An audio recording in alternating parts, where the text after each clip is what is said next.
Alright, bro, look. On today's episode of the Crashout Files, we are covering one of the pettiest characters in fiction. I don't care what shenanigans Lex Luthor has pulled. I don't care what Dior has done. They are not reaching Sun Wukong's level of petty. Bro legit had zero reason to run the Fade. Not just with the entire Court of Heaven and Lord knows how many deities, but Buddy even tried to throw hands with Buddha himself. But before we get to that, make sure you're subscribed and leave a like just for fun. And if you want extra perks from the channel, consider becoming a member. Now without further ado, let's get into episode 4 of the Crashout Files. Yeah, I'm about to tweak, watch out, man, I'm about to crash out. I done hit my limit, now I'm about to wild out. Only seeing red, everything's a threat.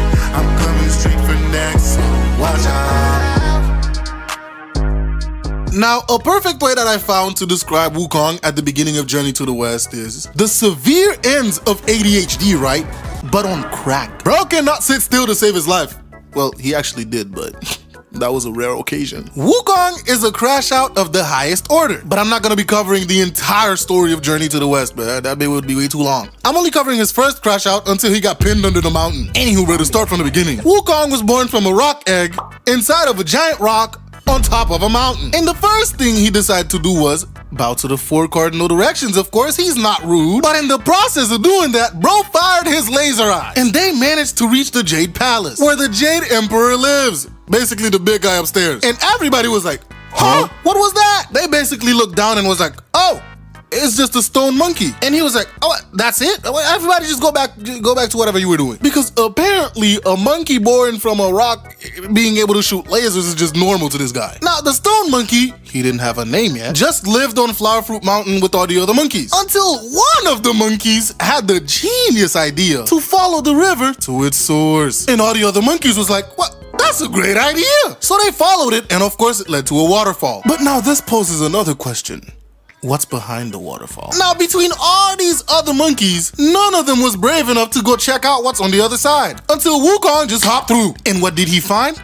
Prime real estate, of course. Bro found a completely furnished crib to live in. And all the other monkeys was like, bet that up. Yes, sir, we rich. And they all decided they just want to live there now. Now, since the stone monkey was the only one brave enough to jump through the waterfall and see what's behind it, they decided to make him king. And they all lived happily ever after in Water Curtain Cave. Until the stone monkey was sitting down one day and was like, hey, George, can I die? By the way, we're calling the monkey who came up with the idea to follow the river George. Cause he curious like that. And George was like, yeah, man, you just grow old and die.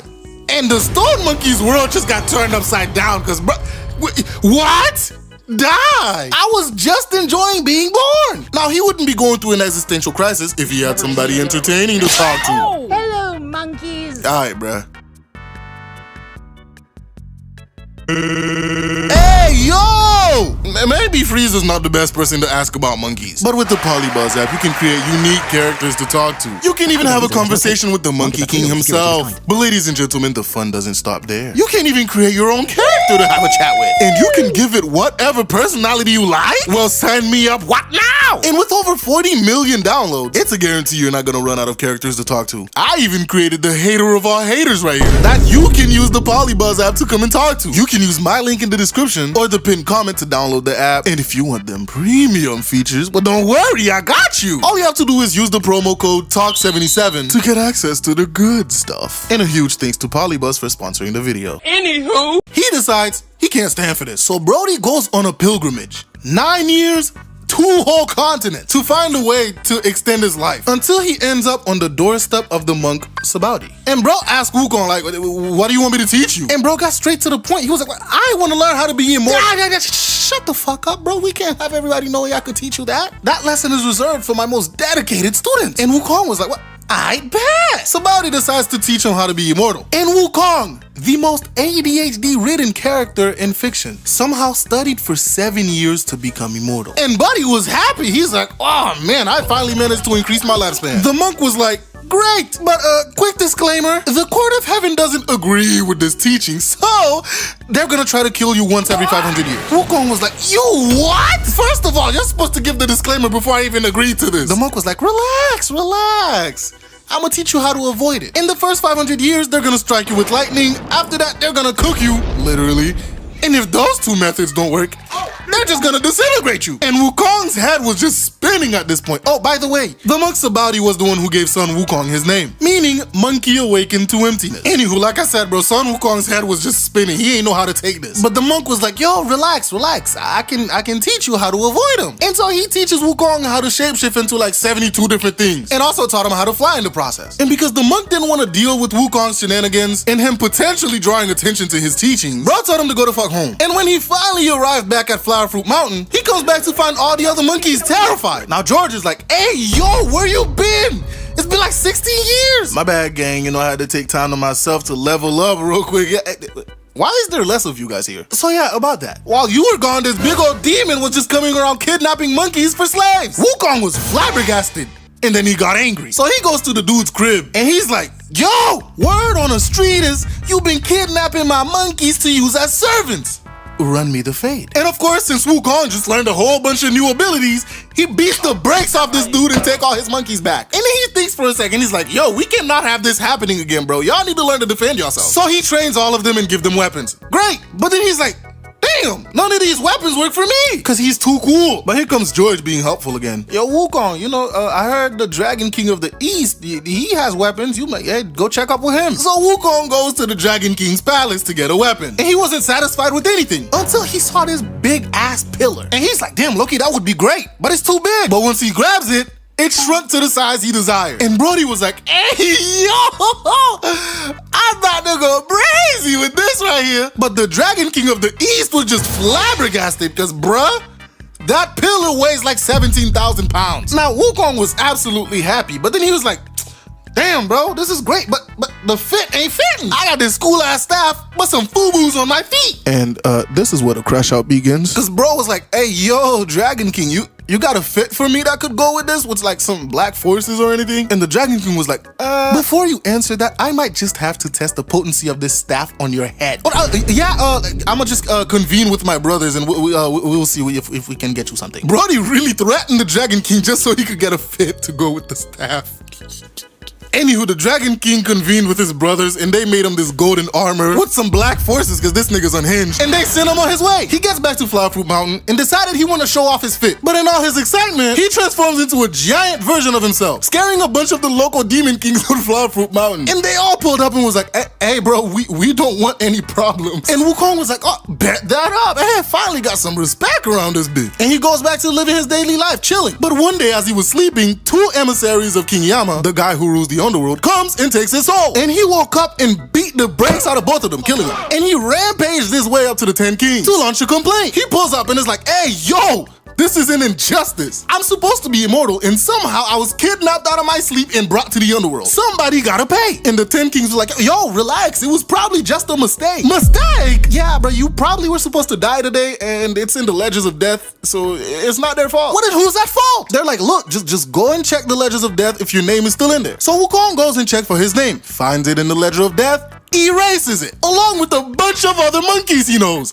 including George. By the way, he wasn't supposed to do that, so they tried to catch him, but he rampages his way out of hell. He goes back to Flower Fruit Mountain and is like, hey, yo, y'all boys, we immortal. And them niggas celebrated. Meanwhile, the Jade Emperor is getting a bunch of complaints about this Monkey King, and he is getting tired, and he's like, bro, we need to arrest this man. But the Gold Star of Venus was like, hey, how about instead of arresting him, we just invite him to be part of the Court of Heaven. Then we can keep a watch on him and whatever he does. And the Emperor's like, that's a good idea. So they went and got him. The Jade Emperor's like, hey buddy, so we're gonna give you this cool position called the P-Mao Win. You're gonna be head of the Imperial Stables. And he's like, bet that up. Bro, he is excited about this job, bro. He got a job, he's happy. Until one day, he made the mistake of asking what rank he is. And one of the Celestials was like, yeah, buddy, you are like all the way at the bottom of everything, of everybody. And Wukong gets hot. He's like, ain't no way, bro. They need to put some respect on my name. I'm Big Dog Wukong. So he rampages his way out of heaven and heads back to Water Curtain Cave to sulk. Bro was sitting there like, ain't no way, bro. These niggas playing with me, bro. Like, shit,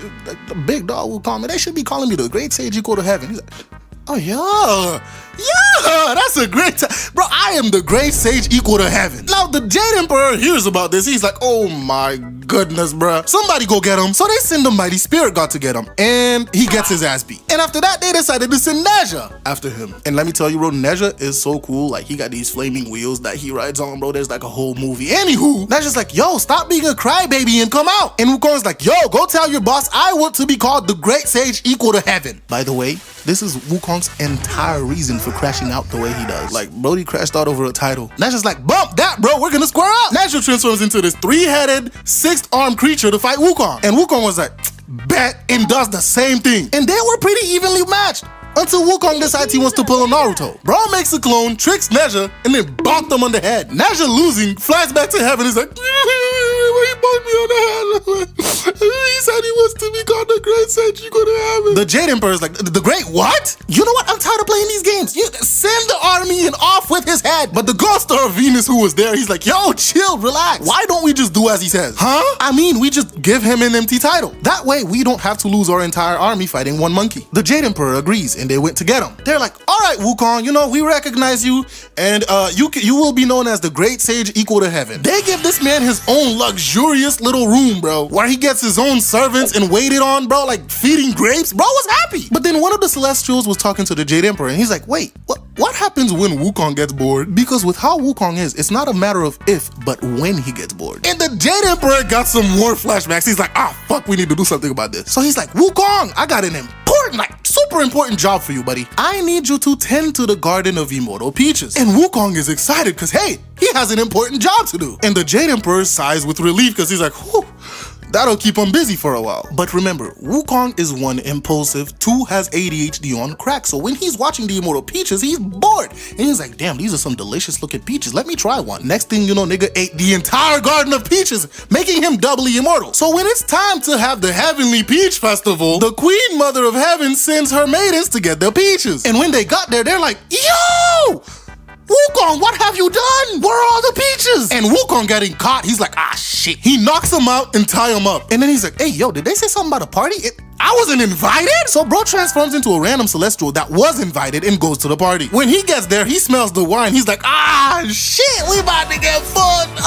But he drinks all the wine. Now bro is stupidly drunk, stumbling around to find somewhere to, sleep this off. And he somehow stumbles into Lao Tzu's laboratory, where this man was working on some pills of immortality. And he had like 4 different gourds of them. And Wukong proceeds to shovel every single one of them down his throat, which made him like quadruply immortal, because the wine also made him immortal too. But also, it sobered him up, and he's like, shit, I'm fucked. So he runs away to hide from the consequences of his actions. And everybody that he wronged, the 7 maidens, Lao Tzu, the random celestial he impersonated, all goes to complain to the Jade Emperor. They're like, hey, yo, bro, Wukong ruined the festival. He ate all the peaches, drunk the wine, and he got into Lao Tzu stuff. And the Jade Emperor was just tired at this point. He's like, oh my God, bro, this nigga had one job. We gave him one singular job and he failed. You know what? Send the army after him. This time I'm done. So they send the army after him. He beats the shit out of the entire army. Meanwhile, the Bodhisattva Kuan Yin, who is invited to the festival, pulls up and she's like, where's the festival? What's going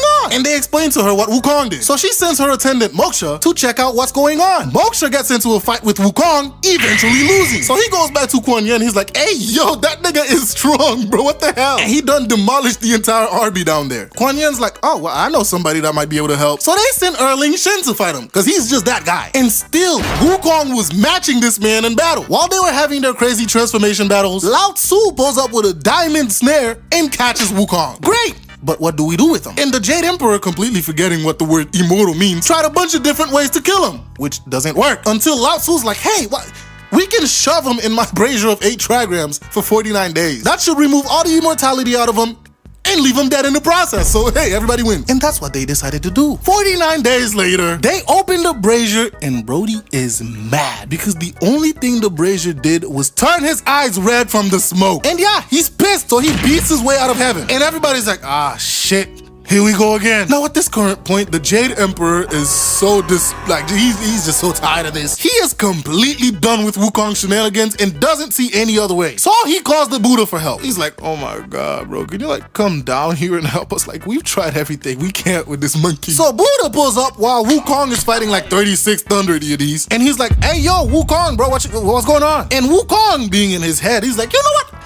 forget being the great sage equal to heaven. I feel like overthrowing the Jade Emperor. And Buddha's like, yeah, great. Wanna make a bet? And Wukong's like, bet? I love gambling. Let's go. And Buddha's like, if you can jump out of the palm of my hands, you can become the Jade Emperor. And Wukong's like, that's it? Bro stands on Buddha's palm and does a huge backflip to the edge of the universe. When he gets there, he sees 5 pillars. And bro's like, I'm about to make a great emperor when I get back. But before he leaves, he pees on one of the pillars because monkey and graffitis his name on it. He goes back and he's like, ha! I made it to the edge of the universe. Give me my new position. And Buddha's like, right. Look at my hand. I'm pretty sure you recognize the smell. And yeah, the graffiti too. And Wukong was like, shit. I done fucked around. And he was not trying to find out, so he tries to run away. But Buddha, being the Buddha, smacks his ass, and the hand turned into a mountain. And they put a seal on top of the mountain so he couldn't get out. And Brody was stuck there for like 500 years until JPTALKTOOMUCH came to start the journey to the west. Brody was stuck under there for 500 years. And 500 years into Sun Wukong's banishment under a mountain, Buddha decided to write some fire bars. About 15,000 of them. Okay, yeah, this shit's some fire. Hey, I need the degenerates and gooners in the East to learn about this, because these scriptures are too goated, and they need to start practicing Buddhism. Guan Yin, who was there, volunteers to find a monk to make the pilgrimage to the West, to pick up the scriptures and take them back to the East. Like, this was an insane journey, bro. Anywho, before she goes to Chang'an, she decides, let me check out the route that this pilgrim is gonna take, just to make sure it's safe, which unfortunately for her, just a little ways away from the Thunderclap Monastery, they run into this wild water spirit, who proceeds to get into a fight with Moksha, which, if you remember from the last video, is Guan Yin's attendant. Anywho, they fought until the water spirit sees Guan Yin, and bro's like, oh shoot, I am so sorry, Bodhisattva Guan Yin. Please forgive me. Guan Yin's like, what are you doing in this river, bruh? Turns out he was once a general of the Heavenly Court, but during the Peach Festival, he somehow broke a crystal cup, to which bro received 800 lashes and was banished to the Shadow Realm, to where he is now. Guan Yin was like, okay, look, if you want to be redeemed, you will help my disciple make his journey to the West. Bro was like, are you sure? Like, I literally ate 9 people. Guan Yin was like, oh my Buddha. Take those 9 skulls, wear it around your neck. They will come in handy later. And by the way, I'm giving you a new name. Your new name is now Sandy. And then she continues on her way to see what other buffoonery is gonna happen on this road. Now, while on her way, she gets attacked by this pig monster wielding a rake. And the same thing happens as last time. Moksha fights to defend his master. And in the middle of the fight, the pig demon realizes who Guan Yin is, asks for forgiveness, and explains that he was Marshal of the Heavenly River. But Brody is a gooner. He gets drunk one night and hits on the moon goddess. So as punishment, they smacked him with 2,000 hammer blows, turned him into a pig, and banished him like the last guy. And for anyone who's played the Black Myth Wukong game, yes, this is Zhu Bajie. Anywho, Guan Yin is like, look, I'll make sure the court forgives you if you assist my disciple in his journey. And from now on, your name will be Pigsy. So the pig agrees. And Guan Yin continues on her way until she somehow stumbles onto this crying dragon. And at this point, she's like, oh my, what is going on? Well, turns out he accidentally burnt his father's house. And the Jade Emperor was like, off with his head! And on God, bro, a couple of comments pointed out, like, this man was the real Crashout of the last video. My God, he really said off with his head. Anywho, his execution was a couple days away. But Guan Yin flew to heaven, pleaded her case for the dragon not to die. And she tells the dragon, my disciple's gonna come by here on his journey. You are going to transform into a horse and help them along the way. Great! And she continues on her journey until she pulls up on this giant glowing mountain. Yo, Guan Yin! Oh shit! Long time no see, cuz! She hears this yelling and goes to check it out. Turns out it's 5 Phases Mountain, the one Sun Wukong was trapped under. And Guan Yin was like, oh, hey Wukong, my disciple is gonna come by on his pilgrimage. He's gonna free you, and then you're going to help him on that journey. And Wukong was like, oh, what? Because again, Wukong's always one for an adventure. And so Guan Yin makes her way to Chang'an, where she finds her monk, gifts him these 5 treasures that Buddha had given her, names him JPTALKTOOMUCH after the scriptures, that was their name, and sent him on his pilgrimage. Now, mind you, JPTALKTOOMUCH had a wild-ass birth story, bro. And bro was literally born to be the main character. And he's also a reincarnation of Golden Cicada, one of Buddha's OG disciples. So he was just made for this job. JPTALKTOOMUCH begins his journey. By the way, at the beginning, he had 2 others with him. But literally 2 weeks after leaving, they got kidnapped, his 2 buddies got eaten, and they were set saving Tripitaka for last. But a mysterious old man came, waved his hand, and his ropes untied themselves. They grabbed their shit and dipped. After getting away, the old man turned into a beam of light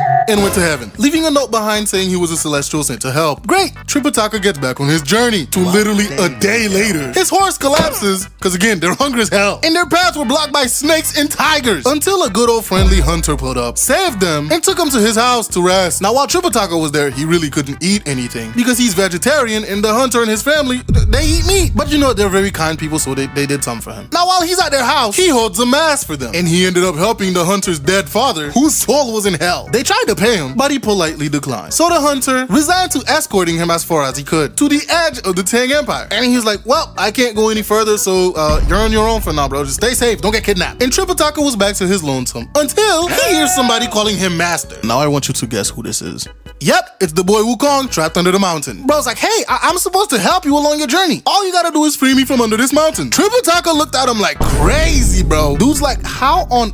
I can't lift the mountain. Well, how do I help you? Oh, well, you just gotta climb to the top of the mountain, remove the seal, and it's all good. So Tripitaka does it and stands a very safe distance away. And Wukong, like a complete boss, demolishes the mountain on top of him. And now we got the first member of the party. Now, after departing, the first trouble they ran into was a tiger. And Tripitaka, bro, he can't fight tigers. He wasn't trained to do that. But Wukong, though, Brody whacks the tiger in one shot, skins it, and where's the skin? Tripitaka's looking like, hey, yo! At least he's not traveling with a naked monkey. Until they ran into some bandits. They pulled up like, all right, drop all your stuff and give you, like, bro, we're robbing y'all. But Wukong is like, actually, I'm gonna need y'all to run your pockets. You're being robbed. Now, of course, they didn't take this seriously because there was more of them. They go on the offensive, beating the daylights out of Wukong.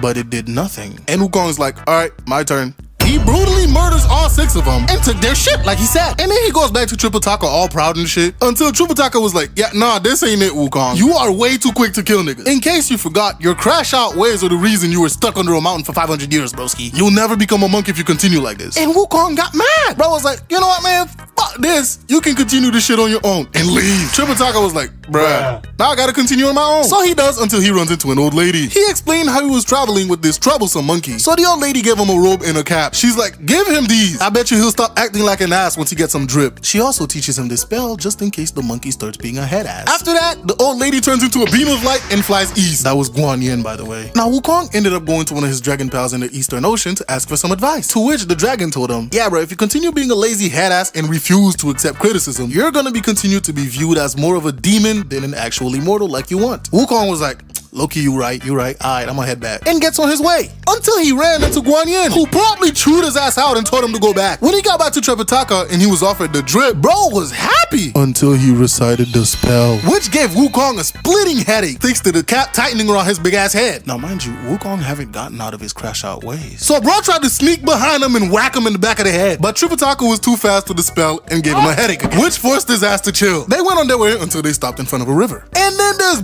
big ass dragon comes out of it. Wukong quickly takes Tripitaka to safety, and their horse ended up getting eaten. Wukong's like, ain't no fucking way, bruh. He asked a couple of the local spirits there to watch Tripitaka while he goes to fight this dragon. The dragon had went back into the water after eating the horse, so Wukong decides to throw some insults at him to make him come back up. Whoever ate my horse, your mom's a hoe, and you probably smell like fish. After those heated words, the dragon came back up to fight. Wukong whacks him a couple of times, and then the dragon gets tired, so he went back into the water. So he goes back to Tripitaka to explain what happened. And Tripitaka was like, damn, cuz, you really a fraud, not gonna lie. I thought you could defeat any animal. Why come you can't beat a dragon? And Wukong was like, I don't like you. So he goes back, insults the dragon some more, so he goes back up to fight. And Wukong starts beating his ass again until he transforms into a water snake and flees. Now Wukong was like, bro, I'm not about to sit here and look for a stupid water snake. So he asked the local spirits that were there, what's the deal with this dragon? So they explained to him, yeah, a while ago, Guan Yin came by and tasked this jade dragon to wait for the pilgrim to help him along the way. Wukong was like, ain't no fucking way. So they summoned Guan Yin, and Guan Yin is like, come out, you scaly dumbass. These guys are the ones you're supposed to be helping. Yeah, you dumbass. Hey, bro, you're not any better. Why didn't any of you mention that you were the pilgrim on the journey? Oh my god, I'm surrounded by idiots. Well, dragon, since you ate their horse, you're gonna have to transform into a horse now and help him along the way. So that's what he did. But before they left, Wukong complained that Tripitaka is useless and they're going to fail this journey. Guan Yin's like, bro, chill. If you guys get in too deep into any trouble, don't hesitate to call. And if it gets really crazy, she takes 3 willow leaves, put them on the back of Wukong's head, and they turn into hairs with life-saving powers. So yeah, Wukong just got life insurance. Anywho, they continued on the journey until they come across a village, to which they meet a young man who's like, welcome to the village of Gao. By the way, everybody's named Gao. Anywho, Mr. Gao is looking for someone to exercise his son-in-law, which sounds absolutely insane. But there's more. Turns out 3 years ago, this handsome dude put up demands to marry his daughter. After getting what he wanted, bro just locked her ass up in the back of the house. And as time went on, bro started to let himself go. And he is suspiciously looking more and more like a pig. Mr. Gao, realizing that he got bamboozled, tried several times to get this man exercised, but they never succeeded because they were all frauds just looking for some bread. Wukong, hearing this, is like, oh shit, well, you're in luck. We are two traveling monks well versed in exercising demons, so we'll take the job. Wukong goes to where they were keeping the youngest daughter, only to find her disheveled and unkempt. Wukong, on the other hand, just wondering where the demon is. The young girl was like, yeah, he heard somebody was gonna come to exercise him, so he dipped and is not coming back until the middle of the night. And when he travels, it's a gust of wind and through fucking clouds, so nobody could see him. Wukong is like, fine by me, I'ma just wait for him here. So he transforms into an exact copy of this girl and waits for her husband to come home. Now it's nighttime, and through a giant gust of wind and cloudy mist or whatever the hell, this man pulls up. And Brody is chopped like a uglab. Anywho, Wukong starts getting some information out of him, and he mentions the exorcist. And Brody was like, do you know who I am, bro? I ain't scared of no exorcist. They can't touch me. I mean, they said he's a pretty strong one. I think he goes by the name, the Great Sage Equal to Heaven. And bro's cheeks immediately clenched like he is terrified. He's like, all right, honey, so I'm just gonna head back out. Oh no, shawty.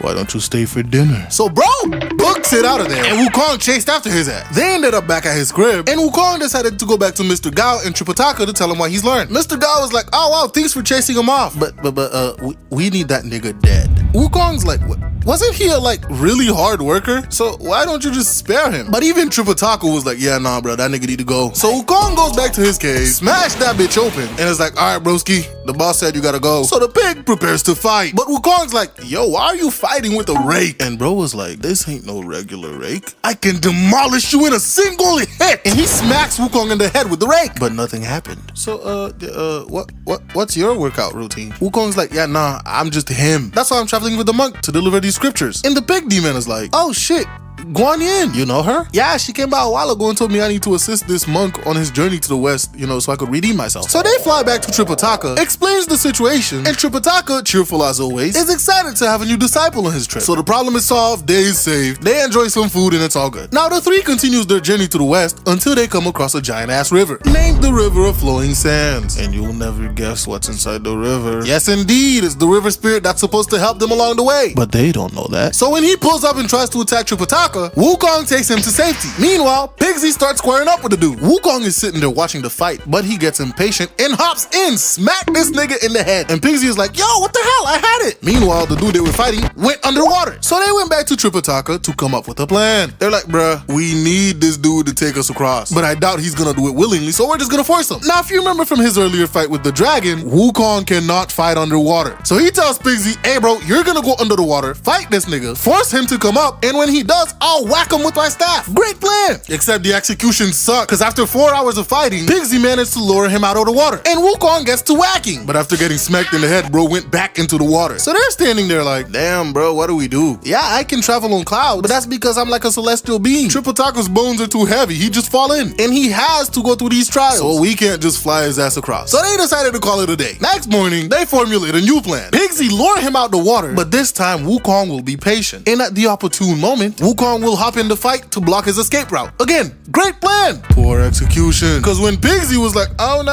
I'm defeated, you can come up and smack me to death now, dude stayed his ass under the water because he knew Wukong was waiting. Completely running out of options, Wukong flew over to heaven to ask Guan Yin for some help. Guan Yin's like, oh my god, he's supposed to be helping you guys on the journey. All you had to do was mention that you were the guys on the pilgrimage. Wukong's like, oh yeah, yeah, that's right, you did say that last time. She sends Moksha back with him. When they arrive, he yells out Sandy's name, knowing that's the name that Guan Yin gave him. Of course, he comes out of the water, and they explain the situation to him. The monkey and the pig, yeah, they're on the same side as you. So they all get introduced to each other. Sandy bows down, accepting Tripitaka as his master. He takes the skulls that he was wearing as a necklace, threw them in the river, and they turn into a boat. Sandy, Tripitaka, and Pigsy take the boat across. Meanwhile, Wukong just hopped on over. By the way, the quote-unquote river is 800 miles wide. Anywho, everybody makes makes it across. And by the way, that was the end of chapter 18. Last time we left off, the gang had finally gotten together and are ready to protect Tripitaka on his journey to the West. And if you aren't familiar with the characters, let me introduce them. You have Tripitaka, our naive Buddhist monk who can go band for band with Princess Peach on how many times they've been kidnapped. The horny former heavenly general Pigsy, and I promise you, his horniness is gonna cause a lot of problems for the group. The somewhat sensible Sandy, who got 800 lashes and banished for breaking a cup. Their horse, a dragon in disguise who's as useless as they come. And the main Crashout man himself, the great sage equaling the heavens themselves. Son, the monkey king Wukong, who's basically the muscle of the group. Now they continue their way west, but Tripitaka starts getting hungry. And since he can't just eat anything like the rest of the guys, he sends Wukong to go find some fruits or whatever for him to eat. And so Wukong goes to do that. Meanwhile, they're walking, they get spotted by the white bone demon. And since word going around the demons are that if you eat this guy, you might become immortal, she was like,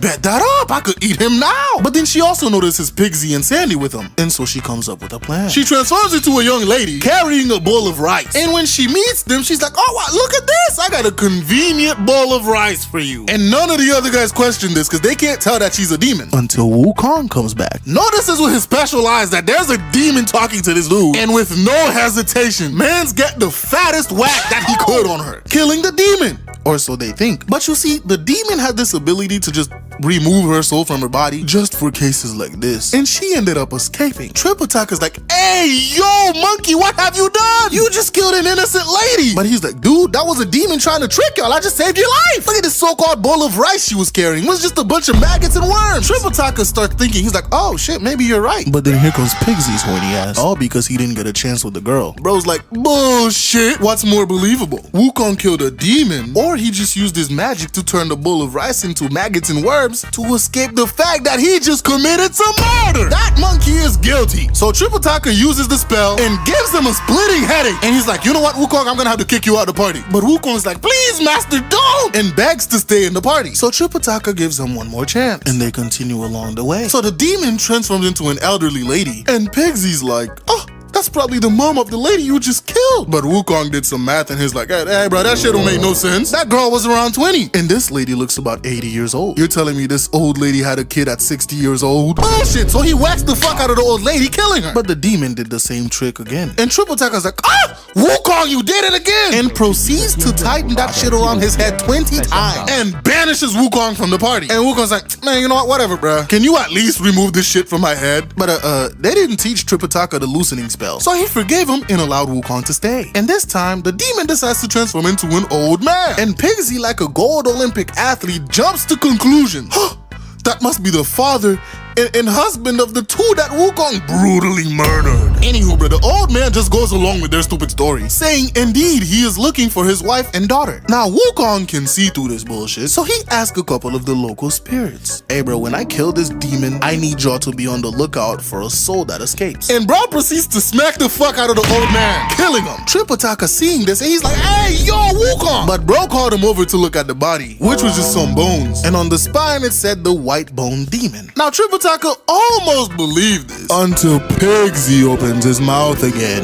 That monkey is probably using his magic to cover up his murders again. And of course, Tripitaka believes the pig over the monkey, so he gets kicked out of the heroes party. And this time, Wukong just left. Bro was not dealing with this shit anymore. And yeah, Tripitaka wrote him his banishment letter and off he goes. They continue on their journey. And of course, Tripitaka gets hungry again. So he sends Pigsy out to find some fruit for him. Bro goes and looks for like 5 minutes and is like, well, can't say I didn't try. And just sits his ass down to take a nap. Now Sandy, rightfully not trusting this nigga, goes to look for him, leaving Tripitaka the most kidnap-prone monk in history by himself. Now as Tripitaka's continuing to walk, he sees this golden pagoda. So of course, being the golden boy he is, goes inside to pray. But once he gets inside, he comes face to face with a demon, and his name is Yellow Robe. Bro tried to sneak out, but it was too late. The demon already noticed his ass. So he calls his goblin buddies, and they tie up this man Tripitaka to interrogate him. Once Tripitaka told him who he actually was, thinking he would let him go, he's like, oh yeah,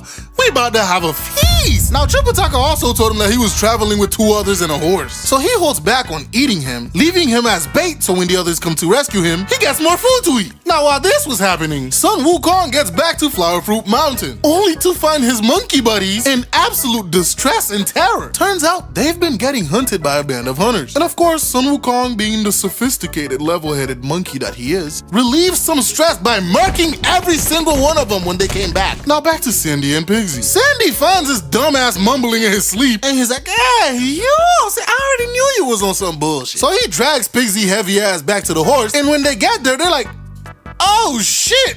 Where's Tripitaka? And then they notice the pagoda. Pigsy ass wanted to immediately go inside to find him, but Sandy's like, hey, wait a minute, let's look around first. And they find a sign that says it belongs to Yellow Robe. So they go knock on the door. Bro comes out and start capping, so Pigsy attacks him. And so they try to jump this nigga. But turns out, this dude is way more than they can handle. And even with 40 other spirits helping him, they only fought the dude to a standstill. Like, bro really put a reverse jumping on y'all. Meanwhile, Tripitaka's tied up inside until some fine shit pulled up. Now, he thought she was a demon. But turns out, yeah, she just got kidnapped and was forced to be Yellow Robe's wife and bear his children. She tells him her sob story, unties him, and gave him a letter to give to her dad because she hasn't been able to communicate with her family since she got kidnapped like 13 years ago. She showed homeboy the back door and he escaped. And then she convinced this dude Yellow Robe to chill out. And so he chills out and let him go. They grab the horse, Tripitaka, and dip. Now they continue along their journey and comes upon a kingdom. Well, it turns out, that's where fine shit from earlier is from. And so Tripitaka gives the letter to the king, and man is happy to finally know what happened to his daughter. But he can't do shit about it, cause he don't have a demon fighting force. But then he's like, hey, wait a minute, you guys managed to make it this far. Clearly you guys are very strong. Tripitaka's like, hey, nah, bro, I was not trained to fight demons, dog. But my disciples, they can fight. And of course, Pigsy starts showing off, saying he's the strongest among them, and they're going back to fight the demon. The same demon that whooped their ass earlier. Sandy goes with him, cause honestly, bro got no choice, but he has to make sure this nigga don't die. And when they arrive, they bust this man's door down. Pigsy picking a fight. And of course, they both got their beats put on them. And Pigsy, this bastard, ran away to hide. Meanwhile, Sandy got captured because he was by himself. Now, the demon, who's pretty smart, figures out, hey, wait a minute.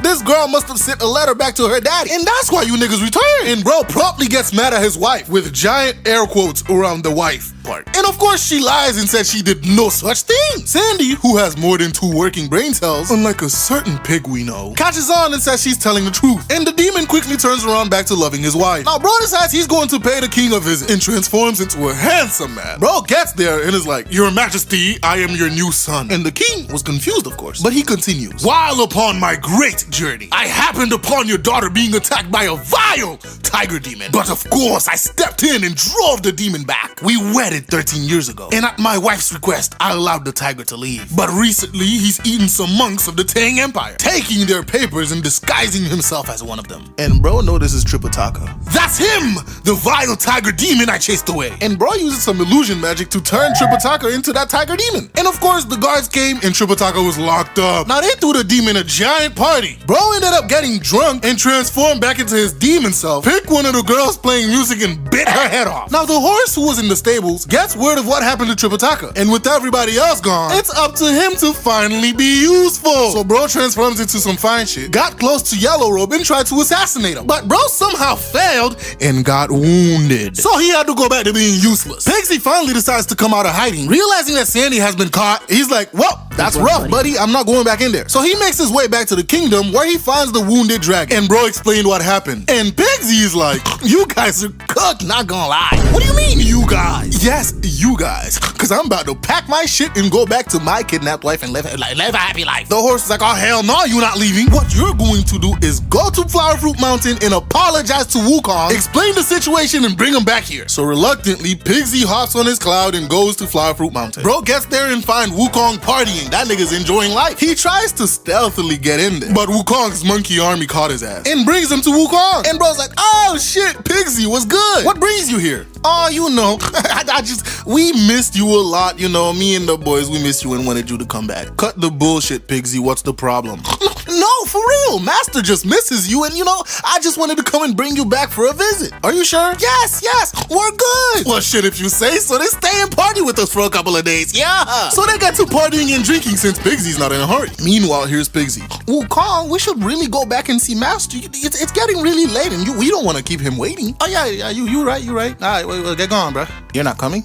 No, nigga, I was banished. Remember, bro? I got a letter and everything. So bye. Have fun. Pigsy gets on his way, and once he get a little bit far, he starts cursing out Wukong. So his monkeys captured that nigga and brought him back. Wukong's like, yo, you kind of being rude, bro. Why? What's going on? So bro tells him everything in the situation that they're in with the demon. And he's like, well, why didn't you mention anything about you guys traveling with the great sage equal to heaven? Pigsy, seeing his opportunity to start capping, is like, we did tell him, but he said he could clap your cheeks with his eyes closed. That was enough to motivate Wukong to help. So he goes back to the demon's lair, kidnaps 2 of his kids, and held them niggas ransom for Sandy. So they let Sandy go. Wukong sends Sandy and Pigsy with the 2 kids back to the kingdom so they could lure out the demon. Meanwhile, he transforms into the demon's wife. Alright, bro, look, a quick little tangent. With the amount of times that these immortals transform into all random sorts of things, women, man, animals, somebody had to have caught a stray and got their backs blown out. Like, you can't tell me, like, the chances aren't 100%, but I doubt it's 0, bro. It had to have happened. Like, what if dude had came back home and was on straight demon time and wasn't taking no for an answer, bro? Like, you're cooked. Well, that's if you're not Sun Wukong. Sun Wukong can handle himself, but anybody else who does this, bro, I don't know what to tell you, bro. Anywho, back to the story. Sandy and Pigsy get to the palace, drops the 2 kidnapped kids, killing them. But before the demon got angry and got into a fight, since he was still drunk, he goes back home to make sure that those were his kids. When he gets there, he finds his wife, air quotes, crying about how they murdered her kids. The demon makes sure that his wife is okay until that bitch transforms into a monkey and they start squabbling, of course. Wukong gets him with a nice hit and bro just poof and disappeared. And bro is like, yo, what the fuck? He looked in all 4 directions and couldn't find this dude. And then he thought for a minute,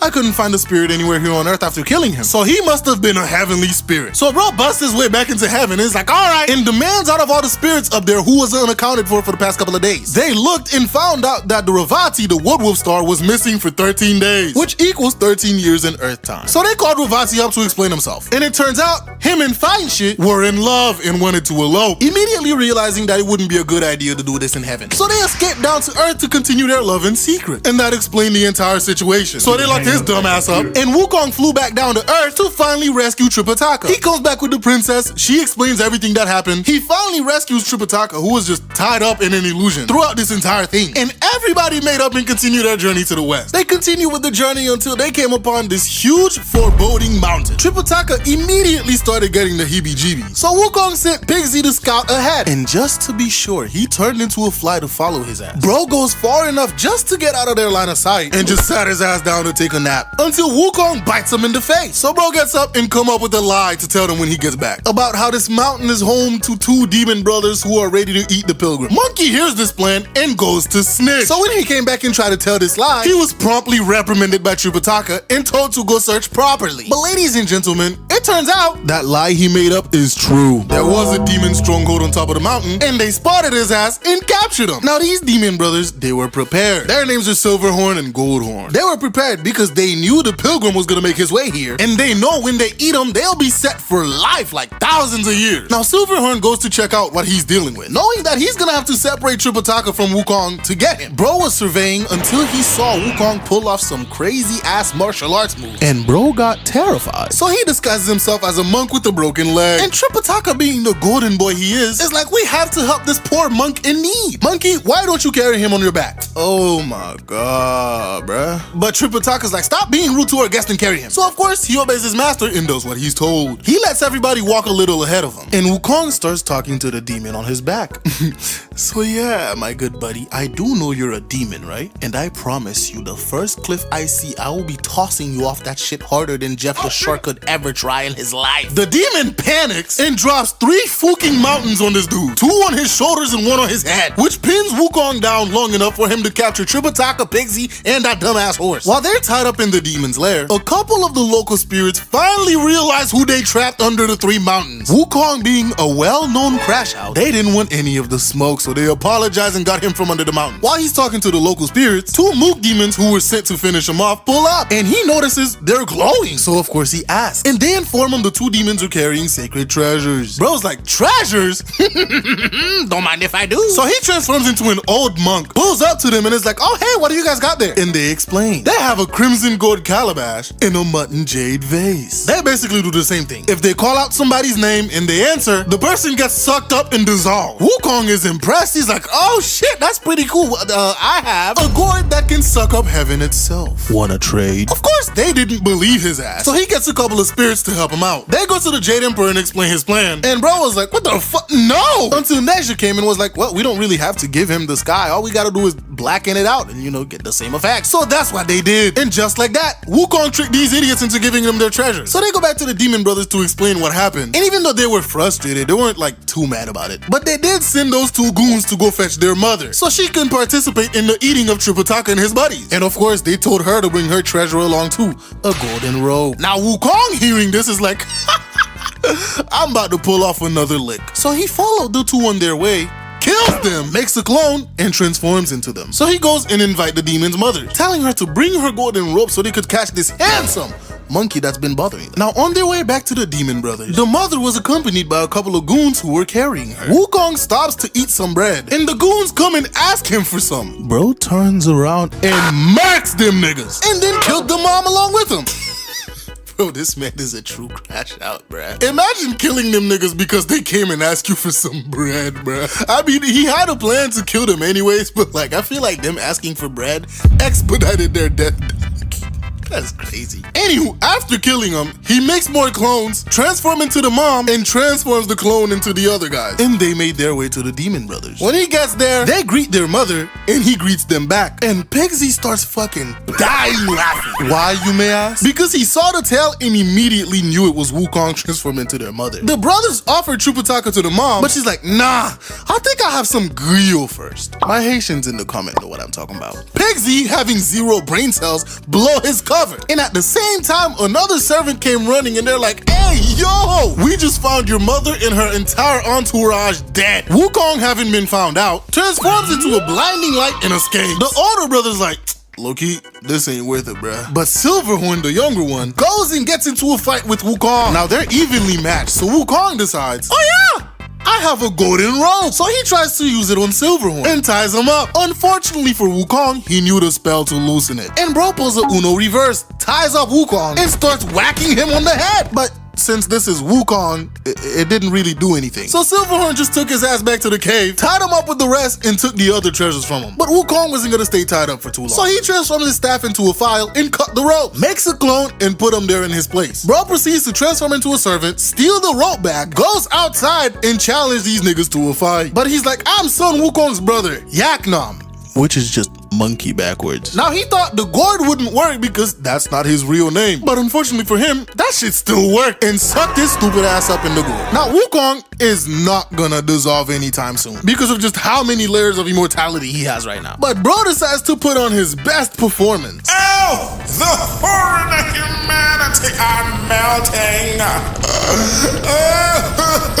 While he's making all that noise, bro makes a half-melted duplicate, transforms into a fly, and when they open the gourd to check, bro just flew out. Bro transforms into another servant, and when they passed him the gourd, he slightly duplicates it and gave them the fake. Now bro decides to go back outside and come back knocking. Now let me remind you, during all of this transforming and stealing gourds, trying to get all these weapons, bro could have rescued Tripitaka and everybody else and dipped. But nah, bro, he just wanted beef and the super cool treasures. Anywho, bro came back saying he's Namyak, the third brother. Silverhorn answers the door and is like, look, bro, I don't even want to fight you, but I'll call your name. Wukong's like, ah, sweet, I'll answer on the condition that you answer to your name when I call. So the brother calls Namyak. Wukong answers, nothing happens. Now bro is confused, and Wukong pulls out an identical gourd to his, calls his name, and of course when he responds, got sucked up by the gourd. And since he doesn't have the same immortality as Wukong, bro got melted, of course. Nigga got turned into slime. The older brother, realizing his brother got cooked, comes out armed with the brother's sword and a fan. He also comes out with an entire army. And for a moment there, they were giving Wukong some trouble until bro decides to create an army of his own. And they started boxing up the older brother. So bro uses the fan, which just creates a bunch of fucking fire. So Wukong leaves the duplicate in his place and snuck back in the cave, unties everybody, steals the jade vase, and dipped, leaving the older brother to realize his entire family got cooked and 3 of the 5 treasures are gone. Bro, in the middle of mourning and depressed, sits down to take a nap, and this motherfucker Wukong pumps in to steal the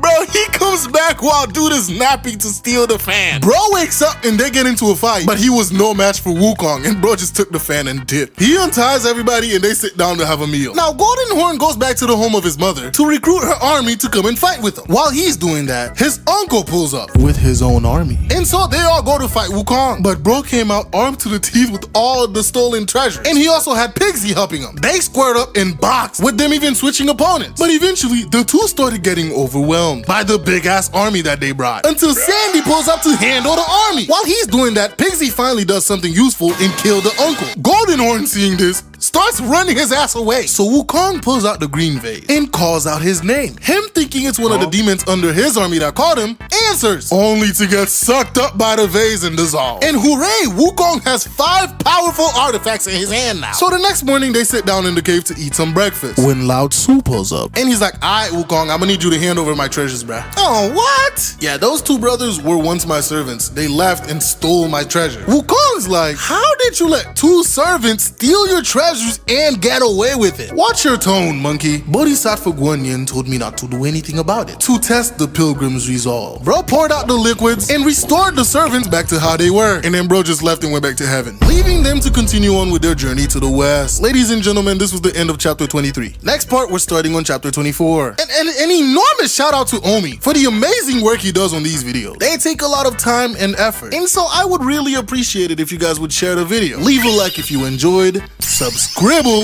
and I'll see you guys in the next video. Bye.